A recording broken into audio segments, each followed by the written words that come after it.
ప్రధానమైన question raise చేస్తారు మన స్టేట్ గవర్నమెంట్లో ఉన్న పెద్దలు కానీ వీళ్ళందరూ కానీ. మీరు అందరూ అర్థం చేసుకోవాల్సిన విషయం ఏంటంటే రాహుల్ గాంధీ గారు చదువుకున్న క్యాంబ్రిడ్జ్ 3000 ఎకరాలలో ఉంది, ఆయన డిస్కంటిన్యూ చేసిన హార్వర్డ్ కూడా 2000 ఎకరాలలో ఉంది. సో అంటే అట్లనే రీసెంట్గా ధారావి ప్రాజెక్టులు అంటే ఎలక్షన్స్ ముందు మహారాష్ట్రలో రాహుల్ గాంధీ గారు విజిట్ చేసుకుంటూ ఒక మాట చెప్తారనమాట, నేను క్రానిక్ క్యాపిటలిజము సోషల్ జస్టిస్ రెండు ఎంచుకోమంటే నేను సోషల్ జస్టిస్ వైపు నిలబడతా, ఈ అదాని అంబానీ అని బడా పారిశ్రామికవేత్తల దిక్కు నిలబడను, ఆ కార్పొరేట్ వ్యక్తుల వైపు నిలబడనని చెప్తూ ఉంటారు. రాహుల్ గాంధీ గారు ఇక్కడ ఉన్న ప్రభుత్వం కూడా గుర్తుపెట్టుకోవాల్సింది ఏంటంటే హెచ్యూ లాంటి యూనివర్సిటీలు మాకు ధారావి లాంటివి తెలంగాణ నుంచి ఫస్ట్ జనరేషన్ అంటే వచ్చిన బడుగు బలైన వర్గాల విద్యార్థులకు అది హెచ్యూ లాంటి ధారావి లాంటి అక్కడ మేము ఇంక్యుబేట్ అయ్యి ప్రపంచంతో పోటీ పడగలుగుతున్నాం. ఇంకో సీరియస్ విషయం మనం అబ్జర్వ్ చేసుకుంటే అంటే ఇంకొక ప్రశ్న మనం లేవనెత్తుకోవాల్సింది తెలంగాణ సమాజంలో ముఖ్యంగా అంటే Telangana civil society only BRS regime ఉంటేనే పనిచేస్తుందా? సివిల్ సొసైటీ అనేది ఒక సెలెక్టివ్గానే ఉంటుందా? ఎక్కడ పోయినారు ఇప్పుడు ఈ మేధావులు వర్గం అంతా?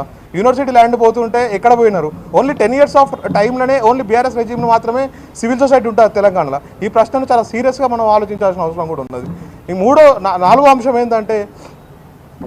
అంశం ఏంటంటే మన ప్రభుత్వం చెప్తుంది మేము 16 గంటలు 18 గంటలు పనిచేస్తున్నాం అని. మీరు అబ్జర్వ్ చేస్తే మన ప్రభుత్వం 24 గంటలు ఓన్లీ ఆదివారం శనివారం పనిచేస్తుంది, ఎందుకంటే ఆ రోజు కోర్టులు ఉండవు కాబట్టి. మీరు చూసిన జీవో 29 కేసు అయినా, మీరు చూసిన బుల్డోజర్ హైడ్రా అయినా, ఇప్పుడు హెచ్యూ జరుగుతున్న బుల్డోజర్ రాజ్ అయినా, మీరు ఎప్పుడు చూసినా కానీ మన ప్రభుత్వం 24 hours మాత్రం శని ఆదివారాల్లో మాత్రం పనిచేస్తుంది. సో ఇంకొక అంశం నేను ప్రధానంగా మీకు చెప్పాల్సిన అంశం ఏంటంటే యూనివర్సిటీస్కి ఎక్స్పాండ్ అవుతూ ఉంటాయి. అంటే యూనివర్సిటీస్కి టార్గెట్ ఉంటుంది, అంటే ఒక 200 సంవత్సరాల ఫ్యూచర్కి యూనివర్సిటీస్ ఎన్విజన్ చేస్తూ ఉంటాయి. సో అట్లాంటి యూనివర్సిటీస్ని చంపేయడం అంటే ఇండైరెక్ట్గా కార్పొరేటైజ్ ఎడ్యుకేషన్ చేయడమే. ఇది అంటే వీళ్ళు మాట్లాడుతున్న సోషల్ జస్టిస్, వీళ్ళు మాట్లాడుతున్న రాజ్యాంగానికి పూర్తిగా విరుద్ధంగా పోవడమే.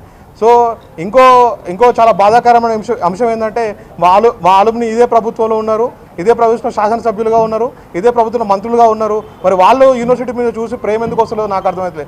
అట్లాంటి యూనివర్సిటీ మీలాంటి వాళ్ళని మంత్రులుగా షేప్ చేసి బయటకు వదిలిపెట్టిందంటే నెక్స్ట్ తరాల వాళ్ళని ఇంకా పెద్దగా వదిలిపెడుతుంది కదా.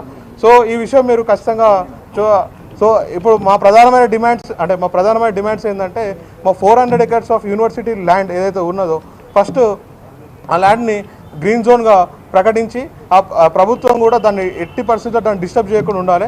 యాజ్ ఆఫ్ నో మమ్మల్ని మాతో పాటు ప్రశ్నించిన విద్యార్థులు ఎవరైతే ఇప్పుడు పోలీస్ కస్టడీలో రిమాండ్లలో ఉన్నారో వాళ్ళని తక్షణమే విడుదల చేయాలి.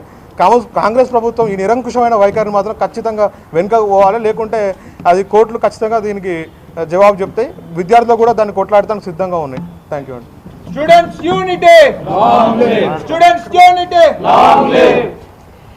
నమస్కారం అందరికీ, నా పేరు శరణ్య.